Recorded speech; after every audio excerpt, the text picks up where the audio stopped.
has 3 children, 3 sons. Wow.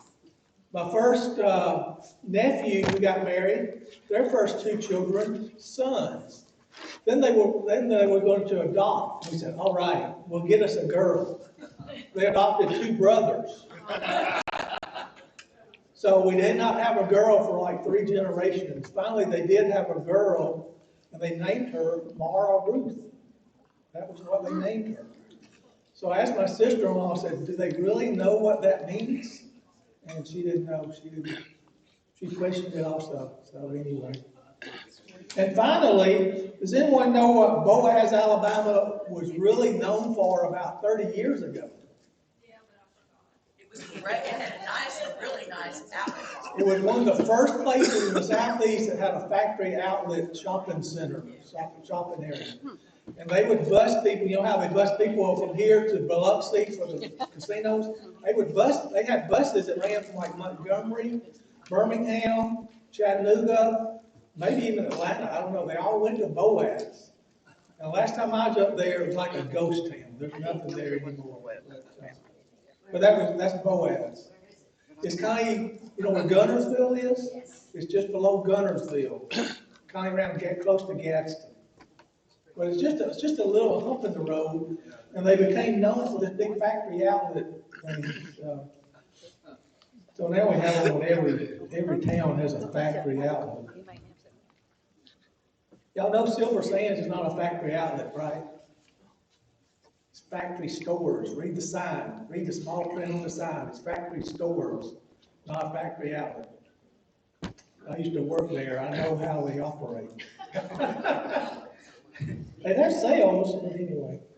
All right, I digress. Are we on there yet? Okay. All right, for you visitors, we're going through the book of Ecclesiastes. Today we're looking at chapter 10. And what we'll do is we'll read my little introduction in the notes. We'll read the scripture, and then we'll actually dissect the scripture through our Q&A, our questions and answers. If you have a question or a comment as we go through, just raise your hand. If I don't acknowledge you, just speak up, and we'll try to answer your question for you. So here we go. Solomon continues to share wisdom that can help endure the many vanities in life. This chapter is filled with proverbial statements in which he first deploys folly and the effect it can have on one's reputation. The preacher also describes how folly is often manifested in government and in one's life and labors. The land suffers when governed by foolish men, and labor is made even more difficult. Yet wisdom can bring success to one's endeavors and blessings to the land when found in the conduct of those who lead. Any comments or questions about my introduction? I need two volunteers to read. I need one person to read verses 1 through 10, and the second one to read 11 through 20. Who would like to read 1 through 10 for me? Okay, Bob. As dead flies give perfume a bad smell, so little folly outweighs wisdom and honor. The heart of the wise inclines to the right, but the heart of the fool to the left. Amen. That's what I was thinking. Even as he walks along the road, the fool lacks wisdom, lacks sense, and shows everyone how stupid he is. If a ruler anger rises against you, do not leave your post. Calmness can lay great errors to rest. Did I say Congress? I'm not sure what you said. Calmness. There is an evil I have seen under the sun, the sort of evil that arises from a ruler. Fools are put in many high positions, while the rich occupy the low ones. I have seen slaves on horseback, while princes go on foot like slaves. Whoever digs a ditch may fall into it. Whoever breaks through a wall may be bitten by a snake. Whoever quarries stones may be injured by them. Whoever splits logs may be endangered by them. If the axe is dull and its edge unsharpened, more strength is needed, but skill will bring success. Okay. Who would like to read 11 through 20? Okay, Connie? A serpent may bite when it is not charmed. The babbler is no different. The words of a wise man's mouth are gracious, but the lips of a fool shall swallow him up. The words of his mouth begin with foolishness, and the end of his talk is raving madness. A fool also multiplies words. No man knows what is to be. Who can tell him what will be after him? The labor of fools wearies them, for they do not even know how to go to the city. Woe to you, O land, when your king is a child and your princes feast in the morning. Blessed are you, O land, when your king is the son of nobles and your princes feast at the proper time, for strength and not for drunkenness. Because of laziness, the building decays, and though idleness of hands, the house leaks. A feast is made for laughter, and wine makes merry, but money answers everything. Do not curse the king even in your thought. Do not curse the rich even in your bedroom. For a bird of the air may carry your voice, and a bird in flight may tell the matter. Okay, thanks, Connie. So this chapter is full of stuff. So let's dive in. What comparison is used to illustrate how folly ruins the reputation of the wise? What does the first verse say? Huh? Dead flies and perfume. Dead flies will ruin the ointment, perfumed ointment. Any questions? So what is the heart of a wise man? Where is the heart of a wise man? Right. And where's the heart of a foolish man? On the left. Now that is not a political statement. But it could be. But that's where they got it from. Is that where they got it That's right. Where they got it from? from? We could say this is a downer toward left-handed people, couldn't we? No. Huh? No. No, We're not gonna talk about that. no, it's just a statement Solomon made. It is what it is, as they say. So what does the fool display? When does the fool display his folly to everyone? Verse 3. When he walks along the road. So back up on the left and the right. Okay. I know at one point I've heard police officers, when they're chasing somebody and they don't see which way they turn, they'll turn right. All right. Because people are more likely to turn right than they. It's an easier turn, generally. Well, yeah, you don't have to yield. Don't have to yield, yeah. Well, I mean, even in a grocery store or a mall or wherever, people's tendency is to turn right more often Yeah. than to turn right. That's why most stores are geared, their aisles are geared, Yeah. start to the right and then come up and down. So, Even in Europe, where they drive on the wrong side. I don't know, I've never been to Europe. I don't know. We live in Australia, and that's called the other side. They will correct you real quick. It's called what, Jim? The other side. The other side, The other side. not the wrong Not the side. wrong side. England's gonna want to drive something. There's something about some of you medical people making that help me here. But if you're right brain, you look more to the left, and if you're left brain, you look more to the right. Is that right? I know when you're public speaking, if you're right brain, you have a tendency to look to the crowd on the left.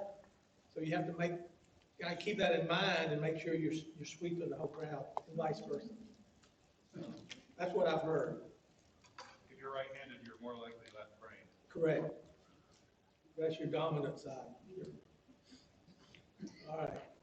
So the fool displays his folly to everyone, even when he walks along the road. So how should one respond when the spirit of the ruler rises against them?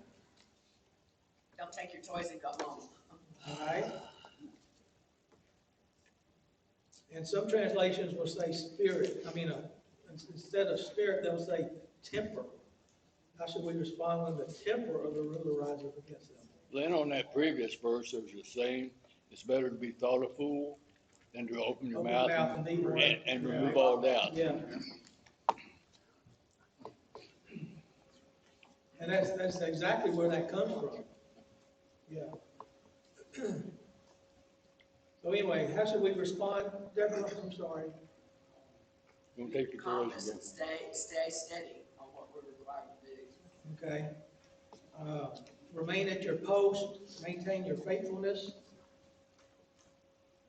Is this also called turn the other cheek sometimes? I don't consider this as much turn the other cheek as I do continue to do what you're supposed to do. Stay in your lane. Don't let somebody else influence Yeah. what you do. Yeah. Plus, we as people have a tendency that when we're attacked, we go on the attack. Yeah, we get the defensive mode. Right, so there's a tendency to respond and immediately do something, which a lot of times we regret Yeah. after we do it or say it. Yeah. And so, I mean, really, this is a call to stay calm, under control, and respond thoughtfully, right? Right. As opposed to that reactive, instinctive reaction. Yeah, we talked about that 2 or 3 weeks ago about that. Anybody else have anything? Something we sort of skipped over the first verse says that you may be wise and you might have honor, Yeah. but a little bit of idiotness erases all that. Yeah. Well, and so when I read this verse, the first thing that comes to my mind is Howard Hughes, right? Right. Howard Hughes was a great man with great accomplishments. When people say Howard Hughes, what they remember is the crazy man who locked himself in a penthouse and wouldn't let anyone come see him and died alone. Yeah. So all the great accomplishments he had and all the great things he did kind of got washed away at the end because everybody was like, hey, he's that crazy guy that locked himself in his penthouse. Yeah.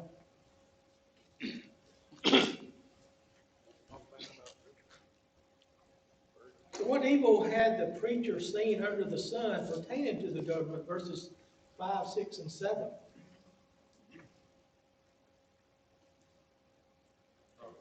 What evil had he seen pertaining to government? Fools normally get to the top positions. Mandated vaccines. I didn't read that in my version.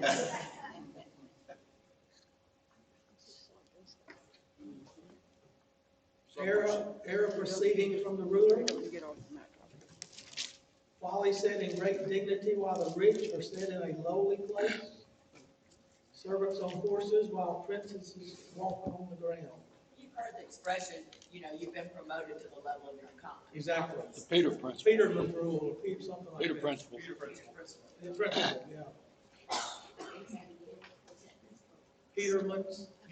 Peter principle states that people are promoted to levels of incompetency.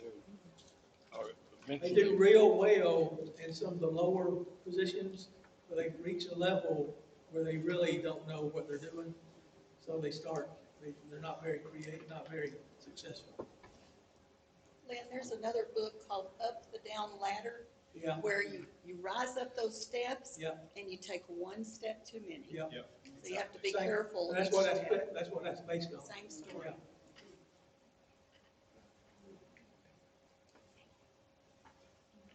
So what are the pictures or illustrations that Solomon gives us in 8 through 11? What illustrations does Solomon give us in verses 8 through 11? Think about what you're doing. But what are the illustrations? Digging a pit and falling in it. Okay. You get there, or breaking through a wall and getting bit by a snake. And, Okay. doing quarries or wood chopping and getting hurt by getting one of them. Yeah. And that can be easily done, can't it? How many times have you heard people injured by chainsaws? Yeah. Or hitting your thumb with a hammer. No, the big one with pencils in your eye. Don't run with a pencil. Oh, yeah. Or scissors. Don't run with scissors. Yeah. Don't shoot an arrow straight up in the air. Or a pistol. Our pistols, yeah. And digging a pit and then falling into it, breaking through a wall, only be bit by a serpent, being hurt by the stone when you quarrying, and injured by the wood when you split it. So when the axe is dull, verse 10, what is required? What is required when you're using a dull axe? More strength. And I'll give you a quote from Abraham Lincoln give me 6 hours to chop down a tree, I'll spend the first 4 sharpening the axe. So, with a sharp axe, you can go a lot faster and quicker, a lot easier, can't you? So what will bring success in verse 10? Wisdom, Skill. wisdom. All right, we got skill, we got wisdom. What does the verse say? Skill. Still. Well, and Now, I this use is skill. skill. I don't know about everything else. New American says wisdom. Yeah.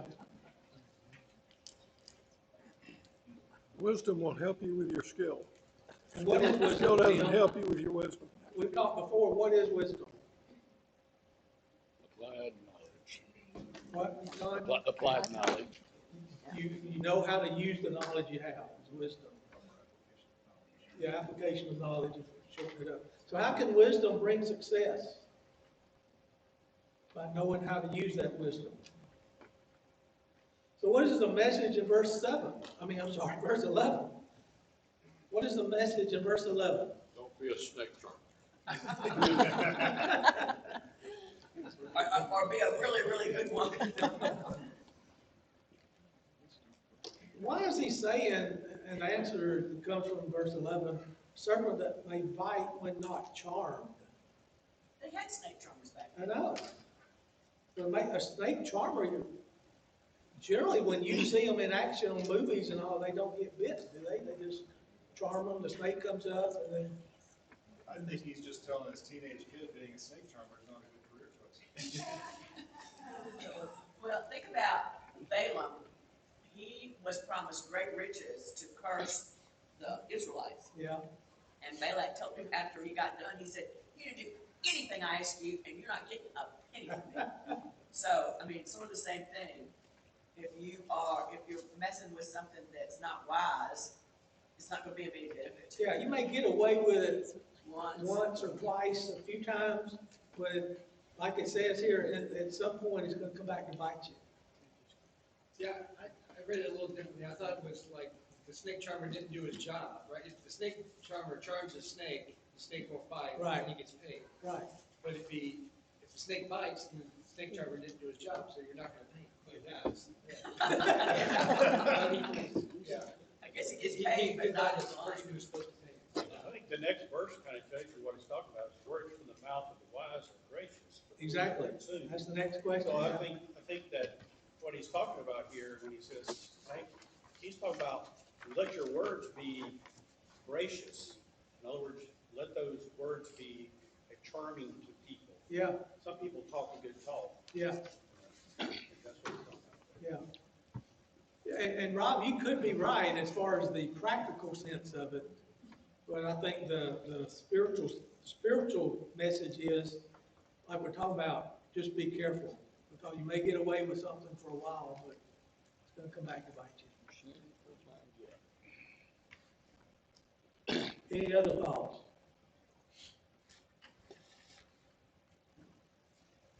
So since Wayne has answered number 11, look at number 12. What will the lips of a fool do to him? Consume him, swallow him, is on the translation. What is it? Humble pie, sometimes it's sweet, sometimes it's not. Yeah. Kind of bitter sometimes. Takes us back to verse 1, it's a little folly out. Exactly. Yeah. You'll ruin that sweet smell of perfume if you don't watch it. So what do the words of a fool begin with? Folly? Folly, foolishness, Is that like a joke? could be. So if you start your sermon with a joke, Yeah, could be, I guess, if the joke doesn't go over. I guess that's what David Lynn always tells his at the end. You does what? Oh, David Lane takes those at the end. Well, again, in speech training, sometimes, and I've heard the preacher boys talk about this in school. They tell you to open with a joke type of something. It breaks that initial. That's why I bring out sometimes trivia and stuff like that. Larry, do you ever have jokes you told before your sermons? No.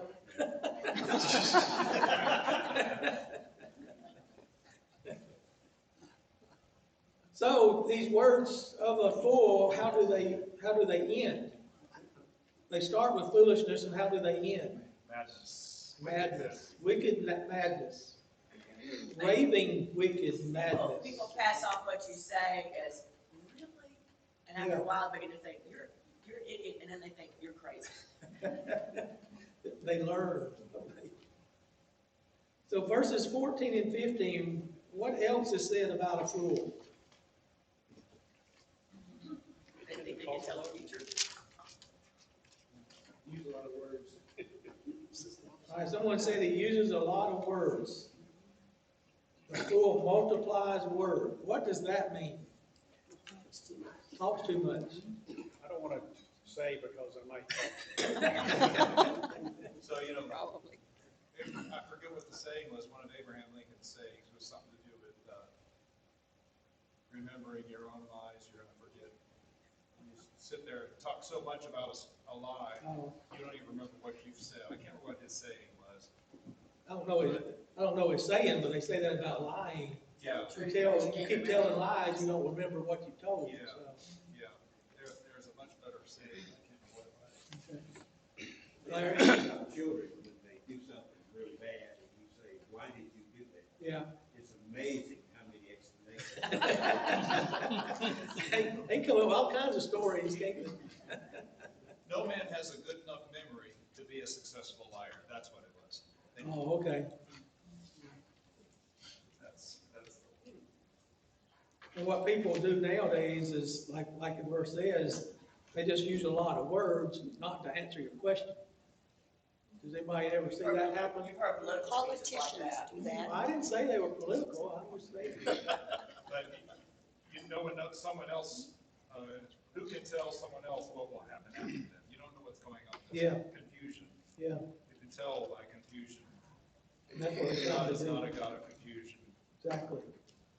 So verse 16, when is there trouble in the land?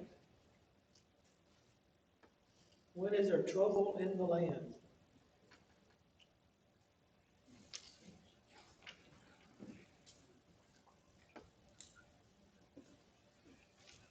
It says when the king is a servant and the princess feast in the morning. Okay? How about if the king is young and the leaders begin feasting in the morning? New American Standard. Oh, sure enough. Yeah. King is a child. King is a child. Okay. New American says king is a lad. The principle is he's a young person. And the leaders begin feasting in the morning. What would be bad about leaders feasting in the morning? Is that saying don't eat breakfast? Come to work? Feasting was a time Feasting, of yeah. also Drinking. Yeah, that's the point. Yeah. And they There's start, a difference in eating a meal and feasting, right? they start in the morning, they end up doing that all day. Exactly. Yeah.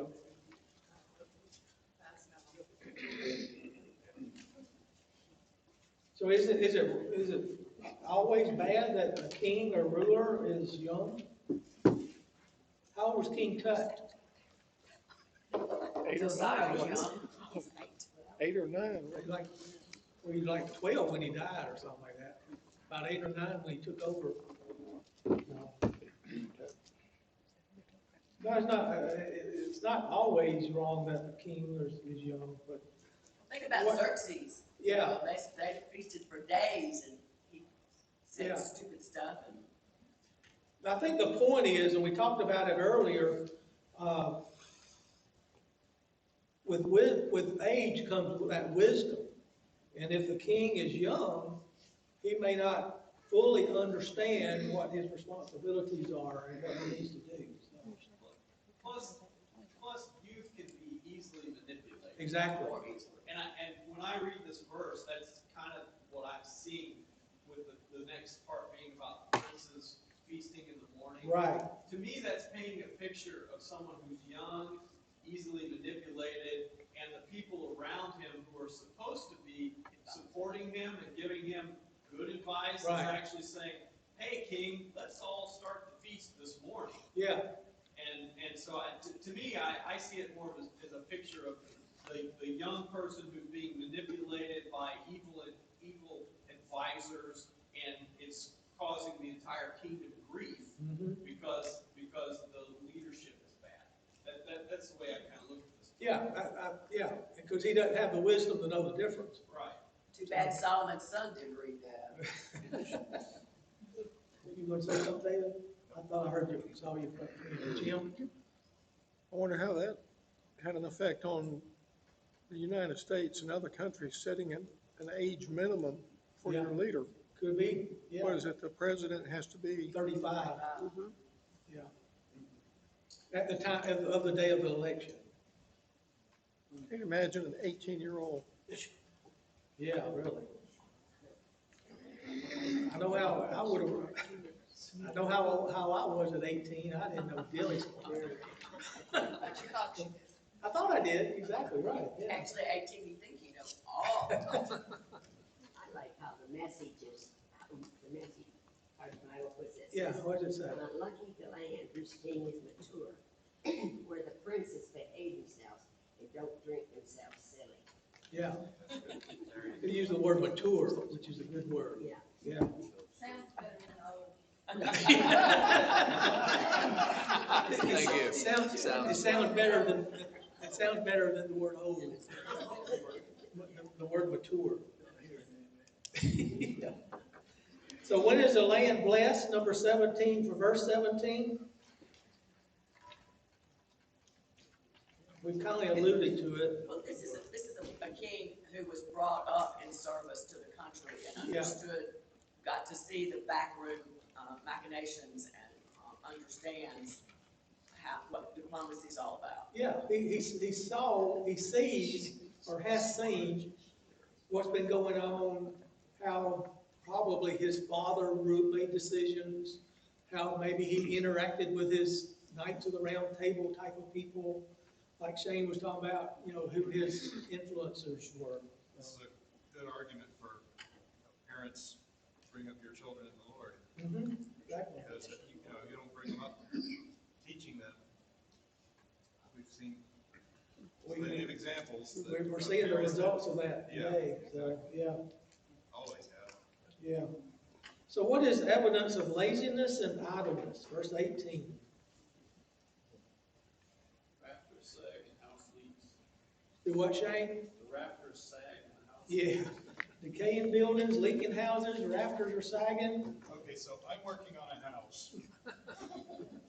It was not built right originally. And they had to do about $70,000 worth of work to put the proper rafters underneath the house and do all this stuff and redig posts and foundations and rebuild up the sand. It's amazing this house was standing when people bought it, because and it was just pure laziness. It was obvious these people that built it didn't have a clue as to what they're doing, or they did and they just chose to, they didn't care, which is laziness also. Cut corners. Yeah, I read this and I thought about that house. It's in good shape now, but my goodness, when they first got it, it was scary. So that is the evidence of laziness and idleness. Why does the house leak? Verse 18. Yeah, slackness. New American says through slackness. And I think through Idle-handed, it's just not doing proper maintenance. What probably a lot of it is. So, I'm not a handy person. I'd call somebody like David. I can't touch roofs. So what observations are made about feasting, wine, and money? Verse 19.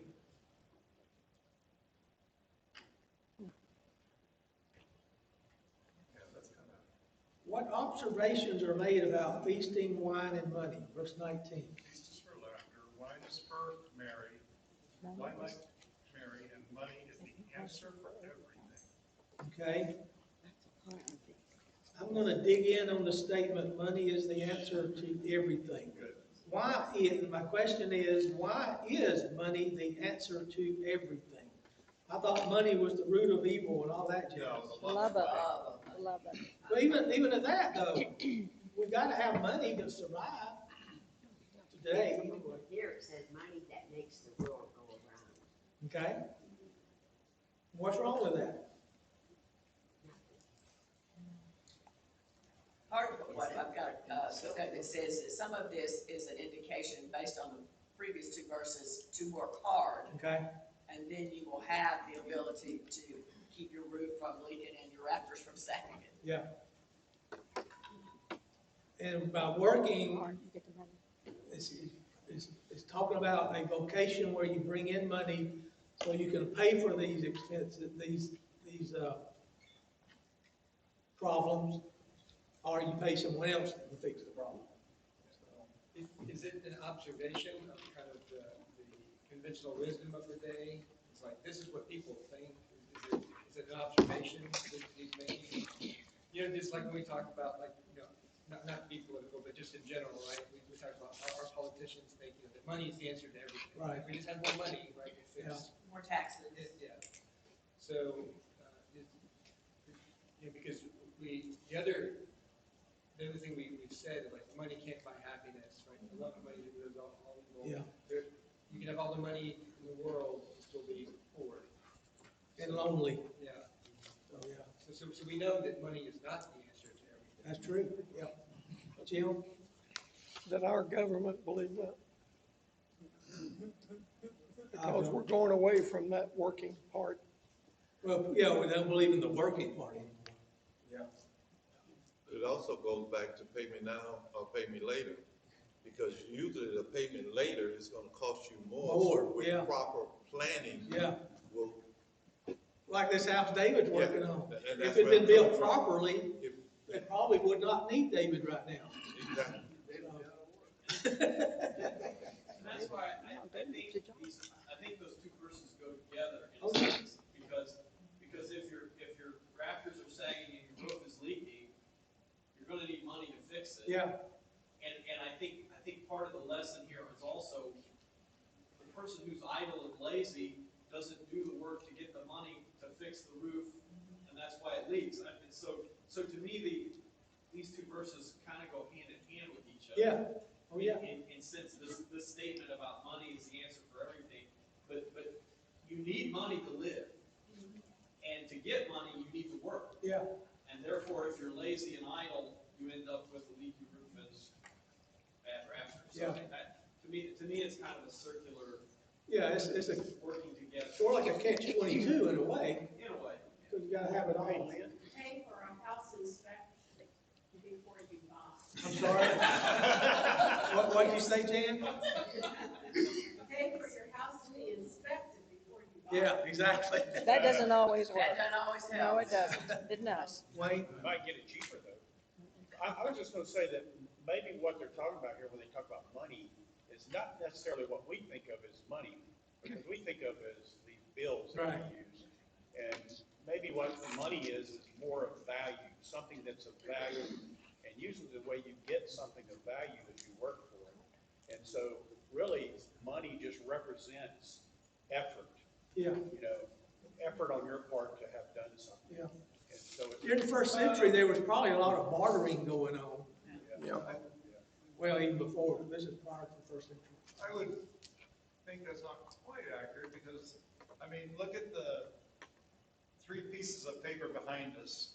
The value of those, the physical value of those is actually probably pretty small.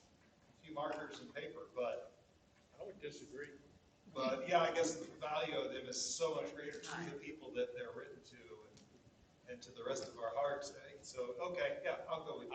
I was very careful not to spill my coffee on it because I thought it was of great value. Yeah, you're right. Okay. You can, Next verse. aren't the officials just distracting them? What do you mean? The officials make the feast and serve the wine. Aren't they distracting them from everything that's falling down around them? It could be, yeah. I mean, we see that now. Yeah. We get distracted by everything going on around us and we don't really pay attention to. Pulling a switch of hand. Exactly. Like a sleight of hand type of thing. Yeah. That's why they were talking about having the feast early in the morning. Right. To get them drunk so they won't see what's going on. Exactly. So, yeah. Good point, Adam. Let's move on. Number 21, what are we asked not to do in verse 20? Curse the king. Curse the king Or the rich. or the rich. So that means we should not talk negatively about our government leaders, correct? Because a little bird might tell. So why would one not curse the king nor the rich man? Deborah just said it. Get back to The bird may it may come back to him, and then continues on in verse 20, which is number 23, the question, a bird might carry their words back. That's where we get the saying, a little bird told me. That's where that comes from. How many people family use that? Wonder, I'm just curious. Anyone else mother ever said little bird told me? Yeah, all the time. Yeah. I got a BB gun for Christmas one time, I wiped out the bird. Oh, we were not allowed to shoot birds. Think about Mordecai. Yeah. You know, he heard the whispers of the evil that was plotted against the, the conspiracy that was plotted against the king. So, what we think is to ourselves is not. We should be careful about what you write in emails because you don't know who's forwarding that. Mm-hmm. I think it's interesting that today we have Twitter, which is symbolized by a bird. It's also a method for messages to get all over the place when maybe they shouldn't. You think that had a play into the name of the company?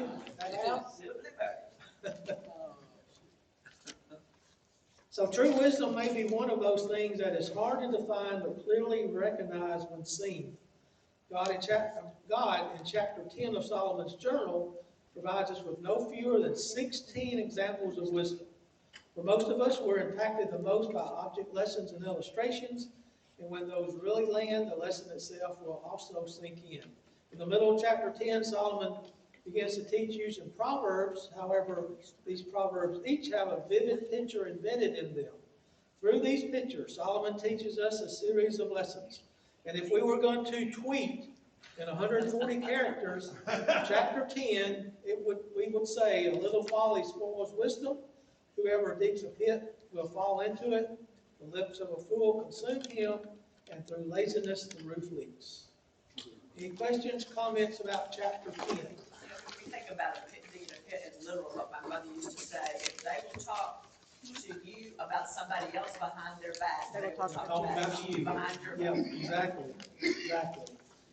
Next week we'll look at Ecclesiastes Chapter 11. Actually, there's a error in your 140 error. You counted. Whoever digs a pit may fall into it. Now I will change your mind. Okay. All right. Anyway, next week we're going to look at chapter 11, the entire chapter. Time permits. The week following, we'll look at part of chapter 12. We're going to actually split chapter 12 up into 2 weeks, and I'll explain next week why we're going to do that. But you got to be here next week to hear about the week after and the 2 weeks. Any final comments or questions? Well, thanks for being here. Thanks for your comments. Have a blessed week. Be safe. We'll see you next time. Did a great job, Lynn.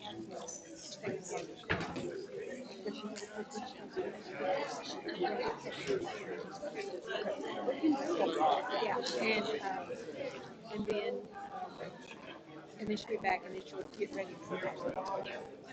It's going to move to the 11th. Yes. I mean,